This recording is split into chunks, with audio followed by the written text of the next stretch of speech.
Welcome to the Ultimate Insurance Agency Podcast, Planet of the Agents. Planet of the Agents, where we give you the... Hello, everybody, and welcome to another episode of Planet of the Agents. I am, of course, your host, Dave Baker.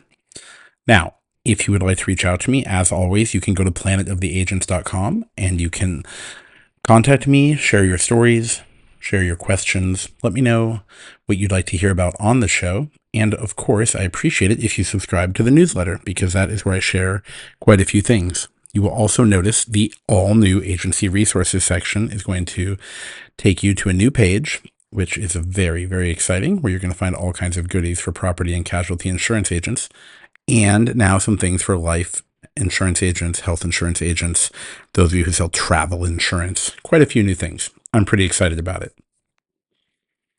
In this episode, I want to do a 2024 recap about things we saw happen in the industry, some big changes, some of the top articles, things of that nature. Now, wherever you're listening, quick reminder, make sure that you click the little heart, click the little like button. Of course, that's only if you like it, but I hope you do. And subscribe to the show, whether it's on the podcast platform that you like, whether it's on YouTube, wherever you're at. And if you have any comments, please drop one below. I always love to read those. Those always pique my interest. So first, I want to talk about something that I'm going to call a little bit interesting. I don't want to say funny, but it's something that when I read it, it caught my attention because I feel like a lot of people in the property and casualty business, well, they're not having the most fun year of their lives, we'll just say. One of the most interesting articles I read said that in the first 9 months of 2024, the property and casualty insurance industry saw a significant turnaround for the first time in a while, with a $4.1 billion net underwriting gain compared to a $32.1 billion loss in the same period in 2023. I don't feel like all of us are feeling like we're, how do I say, participating in that or getting a benefit from that, or however you want to word it, because let's talk about so many things I have noticed in 2024. I have seen commission cuts, which I actually think are going to happen more in the future. I often wonder if we'll be entering a fee-based model in the future. I know some of you, that's your entire business model already, so that I totally understand. But for many people, they depend on commissions. Some of you have no broker fees or policy fees or whatever your state or region allows you to charge, agents fees, producer fees, whatever they call it where you are, or in the states where you might sell insurance. I wonder if that's going to be a much bigger part of the industry. I'm not sure how people can live on 10% commissions on $500 policies, especially if it takes some hours to process it. So let's talk about some of the things that have happened in the last year or during this year, and then I'm going to make a few calls for the future, loose predictions, things I've actually been feeling for a long time.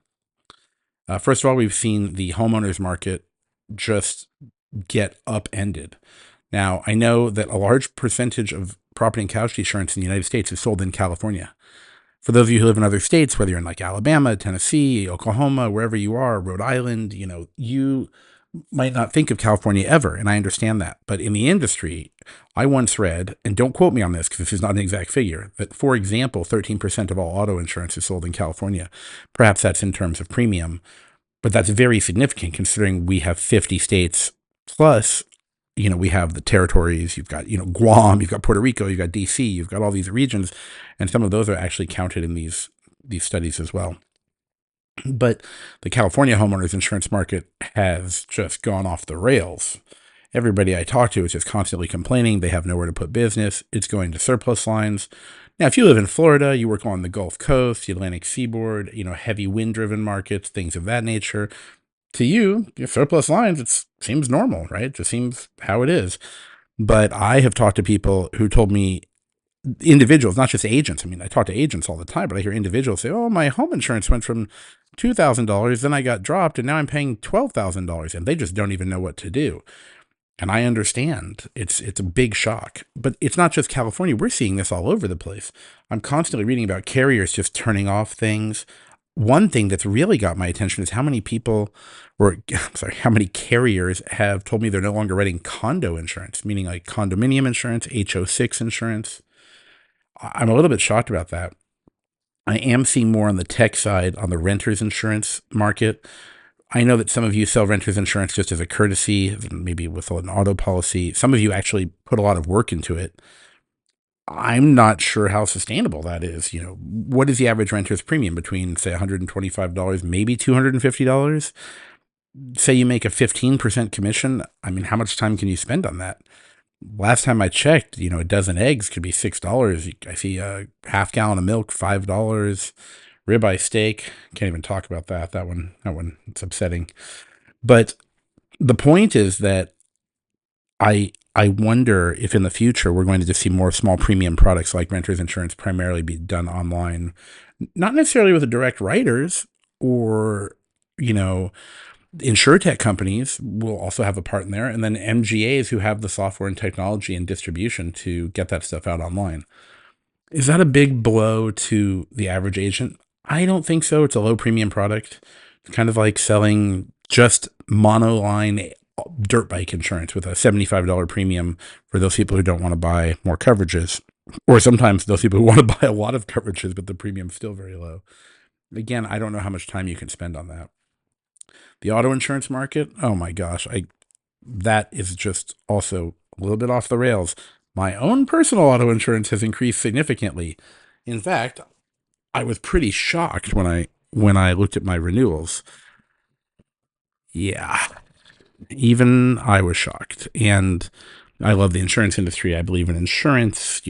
I just was a little bit shocked. And I understand the logic. I read the articles, I see the headlines, I see the claims, I see the stories, I get news from carriers. I get it all. But even I personally was shocked when I realized how much had gone up in a few years. Same thing happened with my own personal homeowner's insurance. Wowzers. I could not believe what I was seeing. It was, again, a little bit shocking.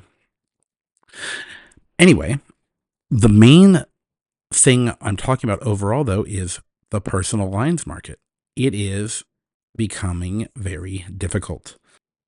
Now, if you've been listening to the show for some time now, you know that I actually think that personal lines will not be the focus of independent insurance agents in the future.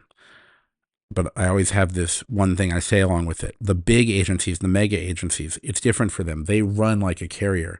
I've seen call center models that run like a carrier. But I cannot imagine the local agents on the corner, mom and pop, small family business doing primarily personal lines in the future. I think commercial lines is really the future for the independent insurance agent. I have friends who work at captive agents or just acquaintances, and they even tell me the same thing. They're telling me they're being pushed to sell other products, which is very interesting. It really catches me off guard. And in some of the groups that I have been reading online, I notice a lot of people are starting to say the same thing. Like, well, the carriers are just making it too hard. I don't know if they're making it too hard per se, or if they're just in a situation where they don't want to write more business. It does make sense. The other thing that I'm noticing in 2024 is that some companies that were primarily direct writers are now offering an agency channel. And I see quite a few people have signed up for a certain company with a little lizard or gecko that represents them. And I wonder how that's going to go. Hopefully it goes really well for them. The other big thing I noticed in 2024 more than ever is that carriers basically have their own agencies. Some of them are online with a heavy online presence where they can have APIs and connections for online quotes. But if you don't know this, a lot of the big carriers sell under a different name and they represent other carriers. Like they're an agency and they're I don't know if you want to call them an independent agency, but they're not captive. They're not selling their own company's products. They're selling the products of other companies. And if you Google certain quotes, those companies will come up. And if you look up who owns those companies, they are the actual carriers that you represent. You just don't have access to all the products they do because they are agents of those companies. But what also gets my attention, of course, is that they also have a hard time selling some commercial products because I've gotten quotes. I wanted to see what the experience was like. I'll get an email. I don't get any kind of phone call. I'll get a message that says to call them. Sometimes I'll get an online quote, maybe just one It's very interesting. Very, very interesting. But this is something I'm seeing more and more.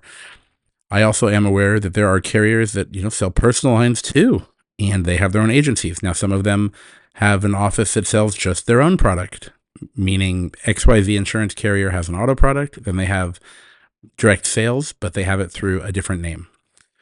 But I will also see them acting as brokers or agents, depending on where you're located. You might use different terms, but essentially a carrier will own an insurance agency and then they will go and sell a bunch of products. Some of them even have the same mailing address.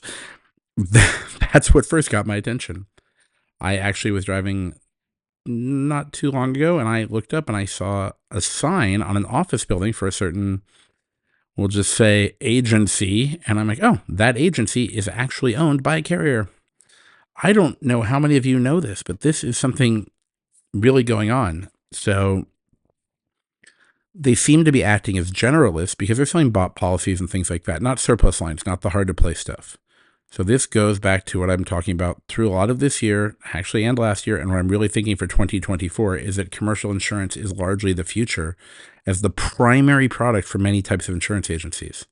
That doesn't mean you're not going to sell personal lines, but you might sell it to your commercial customers as opposed to advertising the personal lines as your primary driver. You know what first got my attention was when I started hearing carriers put underwriting blocks, put in different holds or delays, and then I would see some carriers just stop selling all personal lines. I don't know if Guard Insurance stopped selling all personal lines, but I've heard that they have stopped something. I'm not sure if it's all of them. Additionally, I saw Oregon Mutual stop selling personal lines, not just in Oregon, but in other states too. And I have friends who are affected by that. Kemper Preferred, it was nice knowing you.